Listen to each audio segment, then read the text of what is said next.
Readings indicated the facility was still operational, a fact that seemed impossible. The robotic voice of Z8 relayed the analysis to the crew of the scavenger ship. Z8's multiple mechanical arms operated 3 different devices simultaneously with immaculate precision. "Zate, are there any life forms detected?" asked Lizra, the Yon captain of the vessel. She stood in the center of the room on a small pedestal, making her tall enough to see out the window. Her striped white and red tail swayed thoughtfully. Outside, a frozen moon housed the remnants of a long-forgotten pre-migration military base. "None that appear on the scanner, Captain Lizra. I hope we did not come all this way for our mission to be futile. Even if it is not here, perhaps there will be something left behind in the facility's computer systems. These pre-migration bases are always incredible to explore. If there's nothing here, I'm going to send a strongly worded letter to Ensign Marth, and by strongly worded letter, I mean my fist through his stupid face," growled Argyle, the only endurant on the crew. He had grown quite annoyed that nobody could assist him with the heavy lifting during the long journey. His large purple form barely fit within the tight confines of the control room, taking up more space than anything else on the ship. "Calm yourself, Argyle. Deep breaths. All of our work shall pay off here momentarily." "Zate, bring us down," Lizra ordered. The ship descended towards the rocky surface below and set down on a crumbling landing pad. The trio disembarked after Argyle and Lizra donned their environmental suits. Once they reached an outer door, Zate began to interface manually with the facility. After a minute of working, they had yet to make any progress. They should have been able to open the door in seconds with such outdated security, but everything seemed unrecognizable to them. "Captain, it seems that the facility's computer systems have been rewritten entirely from scratch. I do not even recognize the coding language. This could be more difficult than we first expected." "That can't be right. This place is over 1,000 years old. I thought you had every language from the commons in your database," Lizra responded. "We do, Captain. It seems that whoever did this rewrote everything from the ground up. We will have to break it down into binary and then organize it in a way we can understand." "There are no life forms inside. Just make a new door," Argyle grumbled, reeling back and smashing a large dent into the side of the facility. "Argyle, no more. These ancient outposts are fragile. This could cause irreparable damage and compromise the structural integrity," Lizra yelled, jumping up and trying to wrap her paws around the angry Endurance arm before he could punch again. The door hissed and swung inward. "Oh, excellent work, Zate. I guess it wasn't too hard for you after all." "It was not us who opened the door," Zate replied. "Perhaps punching was the key." "Good call, Argyle, exercising initiative in the absence of orders." "Of course, ma'am. It just came to me naturally," Argyle said. "Let's not dwell out here any longer. In we go, crew," Lizra ordered. The 3 made their way into the facility as the door closed behind them, causing Lizra to jump onto Argyle in surprise. The dark corridors lit up seconds later with the hum of long-dead fluorescent lights. Lining the hallways were the long-expired bodies of other Yans, their corpses preserved by the cold temperatures and lack of air. As the system started to kick back on, compressed air flooded into the installation, replacing the dead silence with the busy whir of machines coming to life after centuries. "Zate, I thought you said you couldn't access the facility," Lizra said. "Correct. We were unable to decrypt the programming language or set up an interface.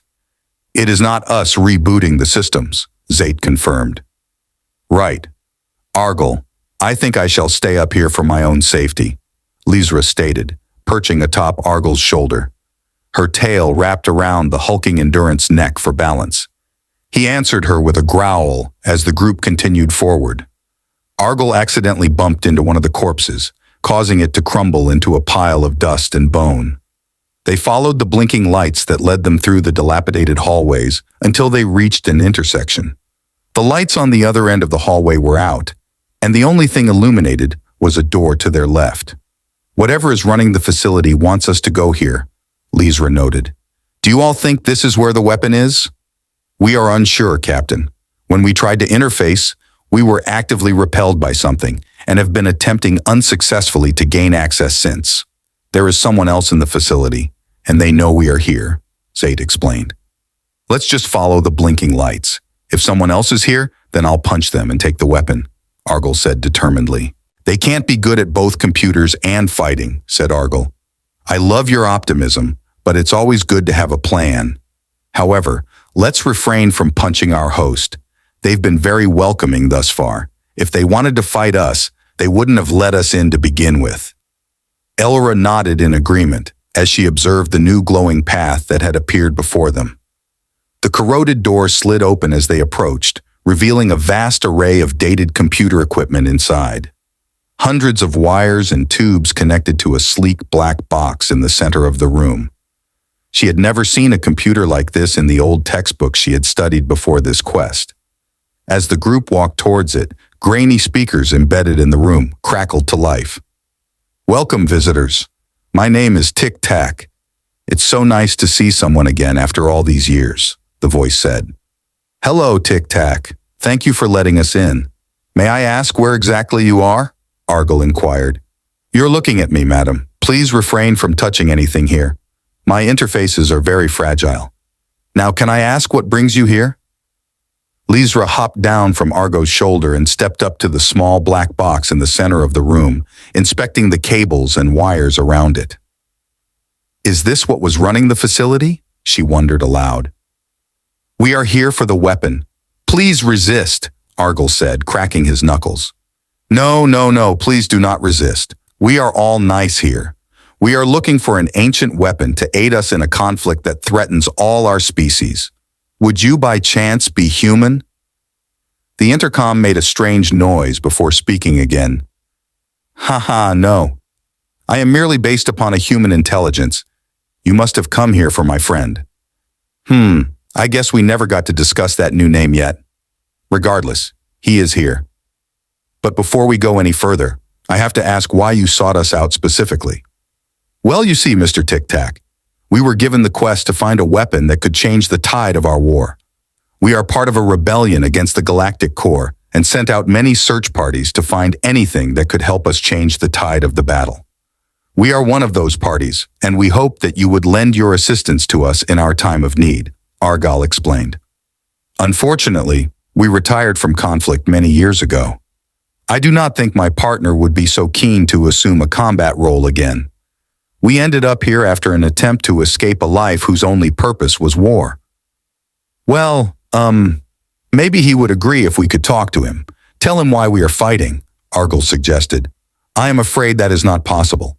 He is currently indisposed, but if you would assist me in bringing him back to the world of the waking, then he might hear you out.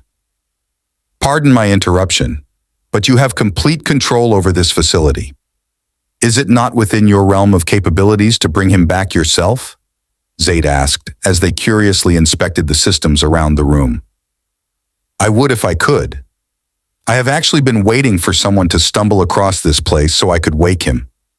But since I do not possess a physical body, it isn't within my current means to accomplish. If you do not possess a body, how did you manage to construct these interfaces of yours? Laura asked. Those that were here before you made this for me.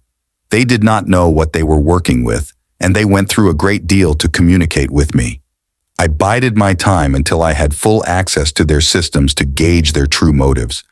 They did not have genuine intentions with us, so once they served their purpose, I had them purged from the facility.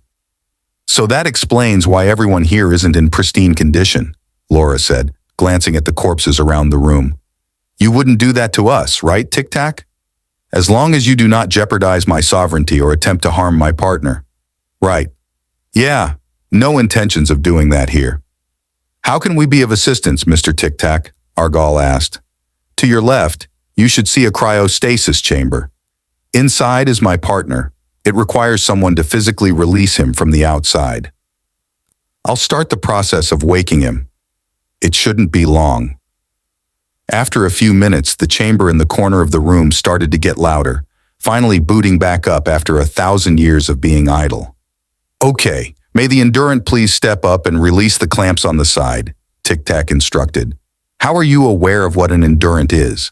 This facility was abandoned long before the Yan came into contact with the wider galaxy, Zaid asked the computer suspiciously.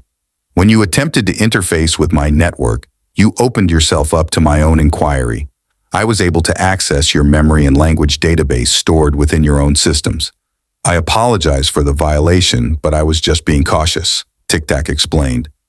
Precautious Zate was unsure how to feel about how easily this program had bypassed their security measures without detection. As an extant, a dispersed biological consciousness housed in a mechanical form, their internal systems were supposed to be completely shielded from external tampering. Zate made a mental note to address this vulnerability in the future.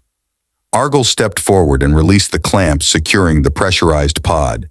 Inside was a creature unlike anything they had ever seen, more similar to an extant than any biological being. The creature reached up and pulled itself out of the pod, denting the metal on either side in the process. Once standing, it was nearly as tall as the urine, prompting Argyle to back up, looking ready to fight. "Calm down, urine.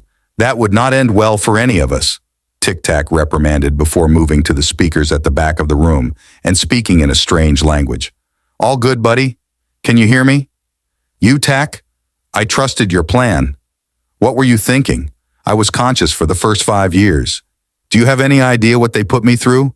The creature responded angrily. "What is it saying? I can't understand it," Ira asked, hopping onto Argyle's back to peek over his shoulder. She tried to hide behind his bulky form while getting a look at the new creature. It had thick black metal plating covering its bipedal form, with strange objects and lettering on its chest. Beneath the armor was a tight suit covering everything the metal plating did not. Its head was topped with a large metal helmet with a bright orange visor, faintly glittering in the light. "We are uploading a new language to your translators. This should solve the problem," Tic Tac announced. Zate scolded. "I see you placed this here when I wasn't paying attention, Tic Tac. I would ask that you refrain from violating our systems in the future." A moment later, the other two could understand the strange creature's speech. Tic Tac's voice filled the room again. "Good to hear your voice again, 909. You know I don't like being called Tac anymore, and I said not to call me 909 again. So we're even. Who are these ones? How long has it been? They didn't find us, did they?" The creature's voice sounded frantic. "Take it slow. You're very disoriented right now. These ones are friendly. And no, they didn't find us. We're safe," Tic Tac reassured. "Hi, Mr. 909, Ira interjected. "Don't call me that," the creature replied. "Right, Mr. Human, then. We are here seeking a weapon to help us in a fight against a terrible enemy. Your friend Tic Tac told us that you are what we came for and might be convinced to aid us in this fight," Ira explained. "No, I don't do that anymore. I'm done fighting other people's wars. Just get me off this rock," the creature refused. "But sir, you don't understand. The core, they're tyrannical. They abuse countless races of the outer belt, take our resources. Their goal is to exterminate every being in the known galaxy," Ira pleaded. "To stop me from enjoying my retirement? I'm not interested," the creature retorted. "Apologies, everyone, but I have some bad news. I've detected a slip space rupture nearby, and it's headed in our direction. The ship you arrived in, does it have any weapons?" Zate interjected. "Oh, that was fast.